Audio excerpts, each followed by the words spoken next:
Virat Kohli power शर्मी माने।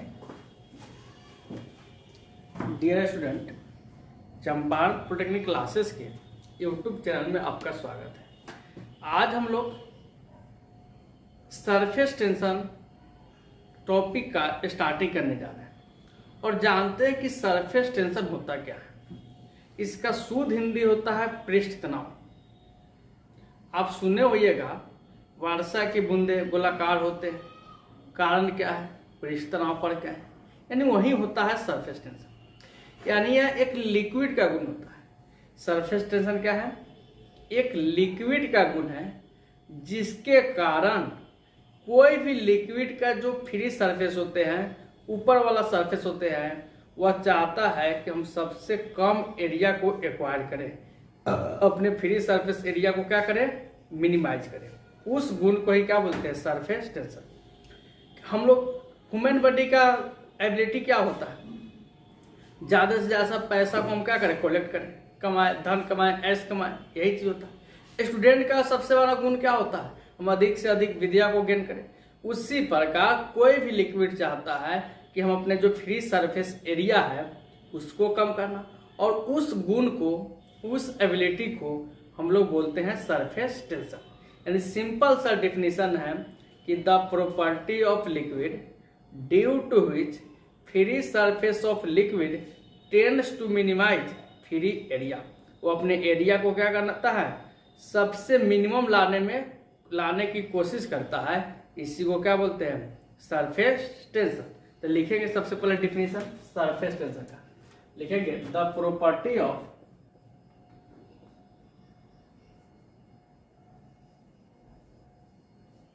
Liquid due to which free surface of liquid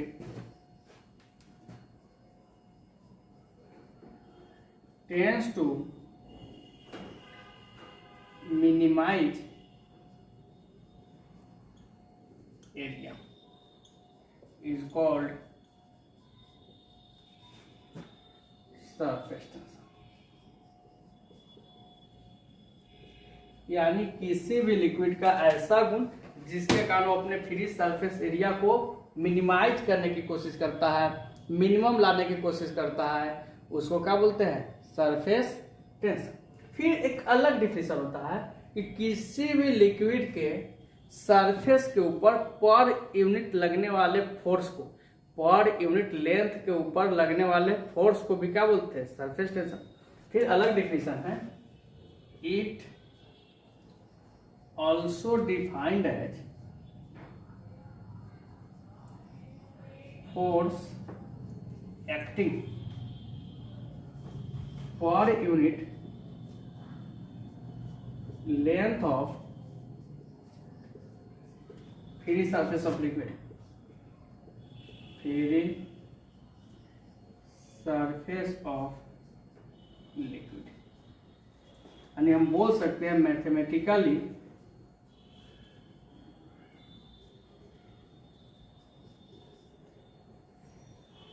surface tension equal to force per turn length.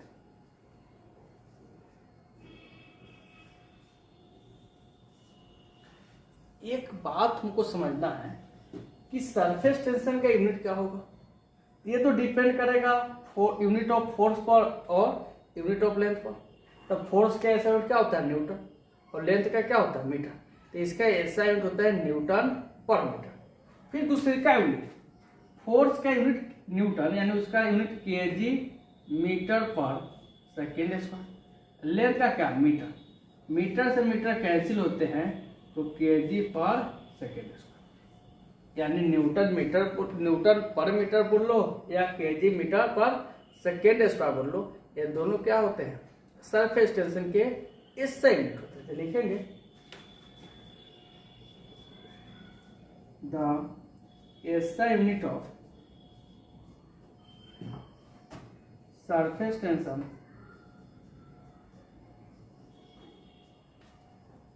is Newton पर metre और KG पर second square. इसका बीमीय सूत्र क्या होगा? It's dimensional formula is m L0 T-2। यहाँ तो कोई प्रॉब्लम नहीं है। फिर हम लोग आगे चलते हैं।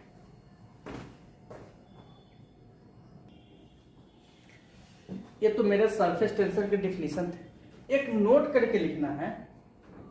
देखिए होता क्या है, ऑब्जेक्टिव में बहुत बार रिपीट करता है कि अगर तापमान बढ़ाएंगे तो लिक्विड का जो सरफेस टेंशन होगा वो घटेगा कि बढ़ेगा। तो आपको याद कर लेना है कि लिक्विड का सरफेस टेंशन तापमान के व्युत्क्रमानुपाती होते हैं। अगर तापमान बढ़ाएंगे तो सरफेस टेंशन घटेगा, अगर तापमान घटाएंगे तो सरफेस टेंशन बढ़ेगा। यही चीज लिखेंगे नोट करके, the surface tension of liquid increases with decrease in temperature। Decrease in temperature, तापमान घटाएंगे तो सरफेस टेंशन क्या हो जाएगा? Temperature. And vice versa, vice versa का मतलब होता है जस्ट इसके उल्टा, यानी तापमान घटाएंगे तो सरफेस टेंशन बढ़ेगा और तापमान बढ़ाएंगे तो सरफेस टेंशन घटेगा। फिर कैंडिडेट का के लिख लेंगे सरफेस टेंशन व्युत्क्रमानुपाती होता है किसका? टेम्परेचर का। इसके बाद हम लोग पढ़ते हैं cohesive force and adhesive force. अब जो टॉपिक है हम लोग का वो टॉपिक है कोहेसिव फोर्स, यानी अभी हम लोग समझेंगे कोहेसिव फोर्स क्या होता है। तो हम सिंपली देखते हैं कि वाटर के बहुत सारे छोटे छोटे मॉलिक्यूल्स एक दूसरे के साथ सटे हुए रहते हैं, यानी अपनों के साथ अपनों का सटना ये क्या कहलाते हैं? Cohesive force. यानी वाटर के बहुत सारे मॉलिक्यूल्स आपस में जुड़े हुए हैं, किसके कारण? कोहेसिव फोर्स के कारण। कोई भी दूसरा लिक्विड ले लो, मरकरी, एक साथ क्या रहते हैं? एक साथ जुड़े हुए रहते हैं, किसके कारण? कोहेसिव फोर्स के कारण। लेकिन किसी दूसरे पदार्थ को दूसरे पदार्थ के साथ मिलकर रहना, जैसे पेंट कर देते हैं दीवार पर, तो पेंट को दीवार के साथ सट कर रहना, तो पेंट के पास अलग क्वालिटी का मॉलिक्यूल्स थे, दीवार के पास अलग मॉलिक्यूल्स थे, दोनों एक साथ चिपक जाते हैं। तो अगर अलग अलग पदार्थ के मॉलिक्यूल्स एक साथ सटे उसको बोलते हैं एडहेसिव फोर्स। लेकिन एक ही प्रकार के पदार्थ के मॉलिक्यूल्स एक साथ सटे उसको क्या बोलते हैं? Adhesive force. सिंपली आप रियल लाइफ में ले लो, अगर आपका रूम पार्टनर आपके साथ चिपक कर है तो कोहेसिव है, अगर आपका रूम पार्टनर किसी दूसरे के साथ चिपक कर रहता है तो उसको क्या बोलेंगे? Adhesive force. एकदम आसान सा डिफिनेशन, आसान सा कंसेप्ट, यानी अपनों में अपनों के साथ कोहेसिव, अपनों को दूसरे के साथ एडहेसिव। तो सिंपली लिखते हैं कि the force of attraction between the molecules of same substance, यानी एक प्रकार के पदार्थ के मोलिक्यूल्स के बीच लगने वाले फोर्स को कोहेसिव फोर्स बोलते हैं, और विभिन्न प्रकार के पदार्थ के मोलिक्यूल्स के बीच लगने वाले फोर्स को एडहेसिव फोर्स बोलते हैं। तो दोनों डिफिनेशन जल्दी लिखेंगे। Cohesive force, the force of attraction between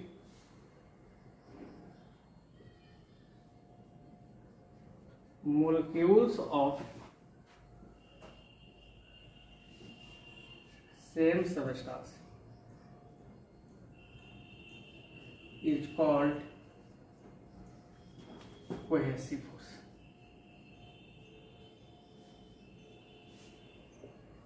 यानी force of attraction between the same molecules of same substance is called cohesive force। Example में ले सकते हैं कि जो वाटर के या कोई भी लिक्विड के पार्ट मोलिक्यूल्स एक दूसरे के साथ क्या होता है, कुल्हे जो कराते हैं, चिपक कराते हैं, उसको क्या बोलते हैं हम लोग, कोहेसिव। तो लिखेंगे 2 ड्रॉप ऑफ एनी लिक्विड। देखते हैं 2 ड्रॉप गिरा दो लिक्विड के और दोनों एक साथ चिपक जाते हैं, अलग अलग थोड़ी दिखते हैं। Any 2 drop of any liquid college each other, यानी एक दूसरे के साथ क्या होते हैं, चिपक जाते हैं। कोई भी 2 लिक्विड, यानी कोई भी लिक्विड के 2 ड्रॉप, 2 बूंद एक दूसरे के साथ क्या होते हैं, चिपक जाते हैं। किसके कारण, due to cohesive force.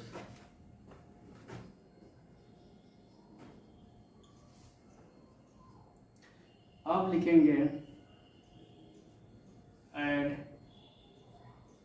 Adhesive force, simple definition. वहां पर सेम सबस्टांस थे, यहाँ पे क्या हो गए, डिफरेंट सबस्टांस। तो लिखेंगे the force of attraction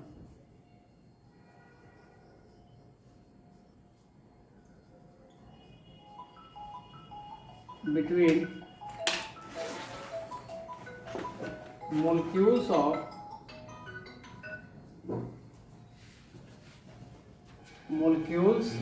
of different substance is called adhesive force।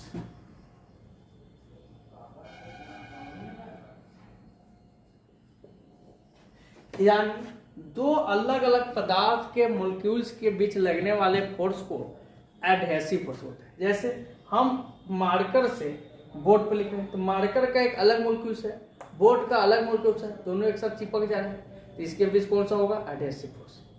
फिर वाटर को जब गिलास में रखते हैं तो गिलास के साथ चिपक जाते हैं, भिगो देता है, तो वो भी क्या है, एडहेसिव फोर्स है। इंक और पेपर के बीच लगने वाला फोर्स भी क्या कहलाएंगे, एडहेसिव फोर्स होता है। लिखेंगे एरो करके एग्जाम्पल में, the force between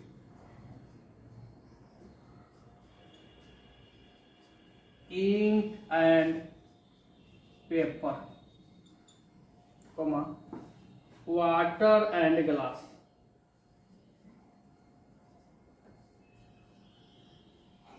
are example of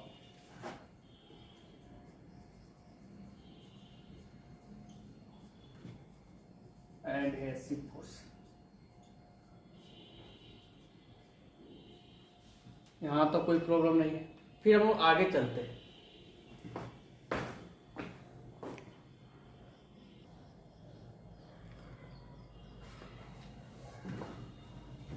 हम लोग समझते हैं कैपिलरिटी।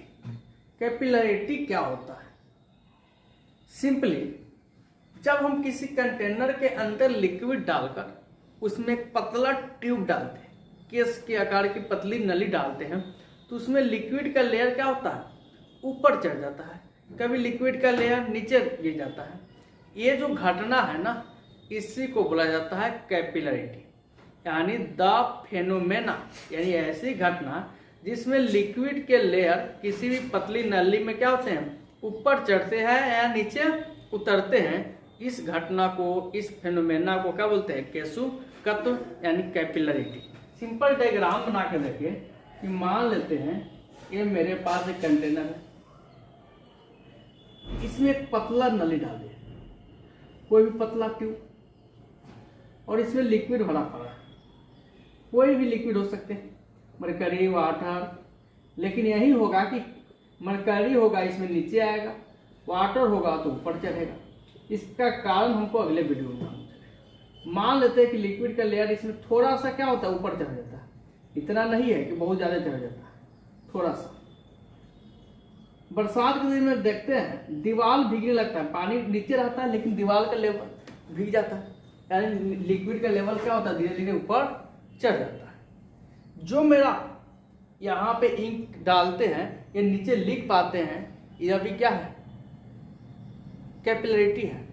बरसात के दिन में हम कोई फोम डाल देते हैं कहीं पे पानी को सुखाने के लिए, वो भी क्या है, उसमें भी लिक्विड कैसे चढ़ जाता है, कैपिलरिटी के कारण। कभी सोचे हैं जब आप फोम डालते हो जो सीट कवर होता है वो डालते हो तो पानी को कैसे एब्जॉर्ब कर लेता है, वाटर को कैसे एब्जॉर्ब कर लेता है, वहाँ भी क्या काम करता है, केशुकत्व। जब हम तौली माथे के ऊपर रखते हैं तो मेरे शरीर में जो पानी होता है उसको वो एब्जॉर्ब कर लेता है, उसमें भी क्या होता है, पानी खींच लेता है, एब्जॉर्ब कर लेता है। तो वही बोला कि किसी पतली नली में लिक्विड को लेवल को ऊपर चढ़ने या नीचे उतरने का जो घटना है ना, इसी को क्या बोलते हैं, केशुकत्व। इंक इसमें जो नीचे आ जाते हैं वो भी केशुकत्व का एग्जाम्पल है, कैपिलरी का।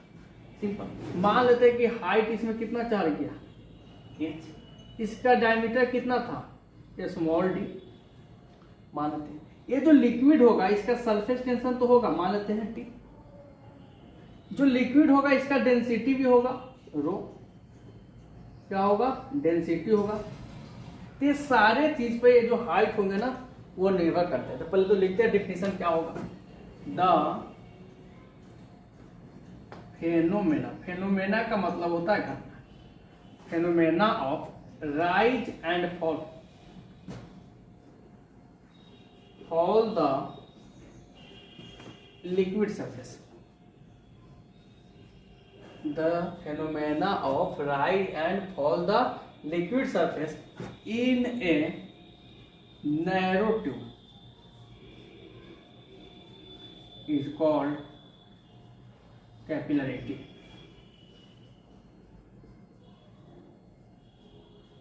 यानी जो हाइट होते हैं वो कैपिलरिटी हाइट कहलाते हैं। उसको निकालने का फॉर्मूला होता है कितना हाइट तक लिक्विड का लेवल चढ़ेगा, इसको निकालने के लिए हम लोग ये फॉर्मूला यूज करेंगे, H बराबर 4T cos थीटा बटा रो जी डी।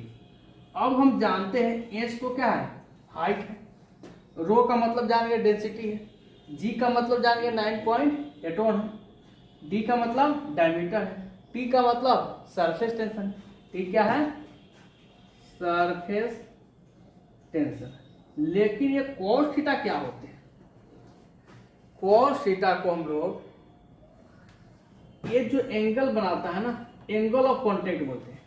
लिक्विड का लेयर सरफेस ये वाला, और ये ग्लास का ट्यूब का सरफेस, ये जो एंगल बना रहा है ये थीटा, यही बुलाते हैं cos थीटा। यानी लिक्विड इस प्रकार से चढ़ा हुआ था तो लिक्विड पर स्पर्शिका खींचेंगे और ग्लास के ट्यूब के बीच बनने वाले एंगल को ही क्या बोलते हैं, एंगल ऑफ कांटेक्ट। जहां पर लिखेंगे where theta equal to angle of contact. अभी जस्ट इसके बाद डिफिनीशन पढ़ने वाले हैं एंगल ऑफ कांटेक्ट का, एंगल ऑफ कांटेक्ट। इसके बाद यही टॉपिक आने वाला है एंगल ऑफ कांटेक्ट।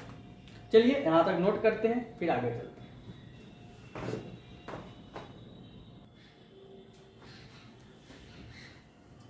अब हम लोग समझते हैं एंगल ऑफ कांटेक्ट क्या होता है।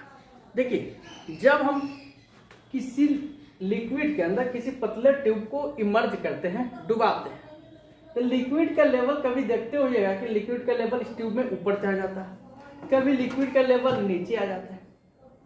तो एंगल ऑफ कांटेक्ट क्या बोला कि जो लिक्विड का लेवल ऊपर चढ़ा नीचे चढ़ा तो एक पॉइंट ऑफ कांटेक्ट होगा, यही ना, दोनों को जहां पर टच करता है उसको क्या बोलते हैं, पॉइंट ऑफ कांटेक्ट। यहाँ पे दोनों में कांटेक्ट कहाँ पे, इस पे।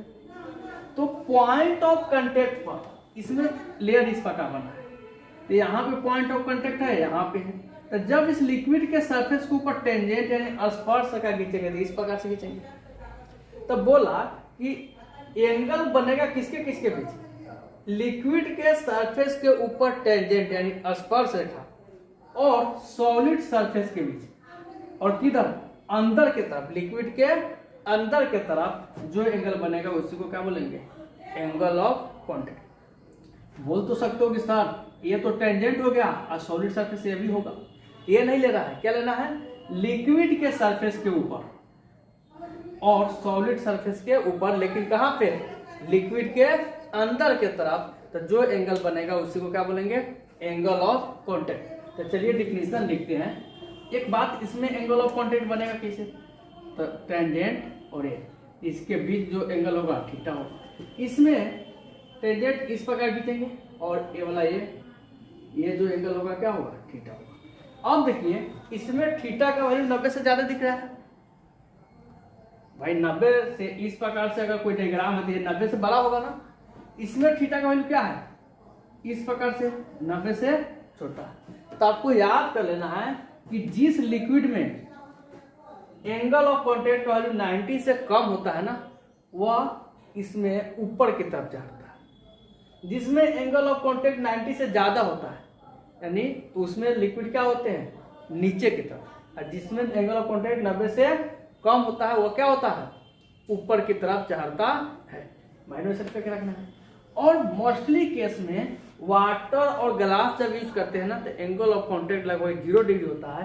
मरकरी और ग्लास के लिए लगभग 138 से 140 डिग्री होता है। तो लिखेंगे definition, the angle between tangent on the liquid surface and solid surface at point of contact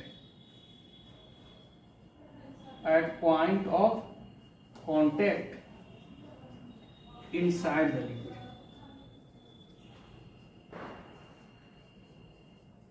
Simple definition: the angle between tangent on the liquid surface and solid surface at the point of contact inside the liquid is called angle of contact. और यहाँ पे note करके लिख लेना है कि the angle of contact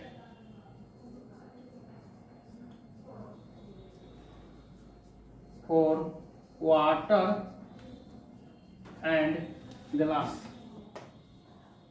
is approx 0 degree, while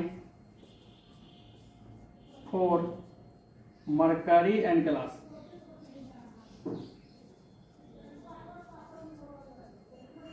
approx 138 degree generally होता है।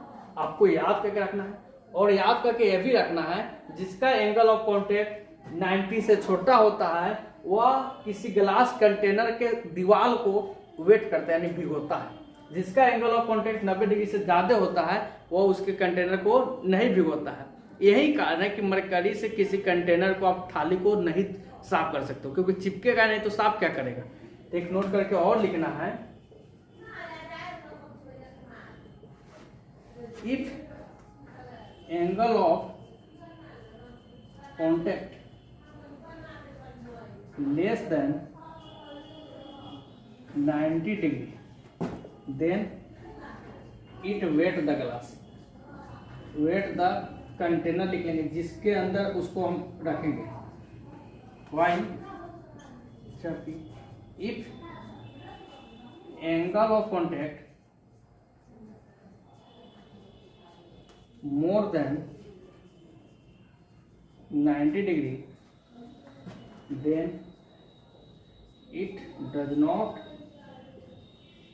wet the glass, चाहे wet the container लिख सकते हैं। ये चीज मेरा था एंगल ऑफ कॉन्टैक्ट का। हम लोग मिलते हैं फिर नेक्स्ट वीडियो में।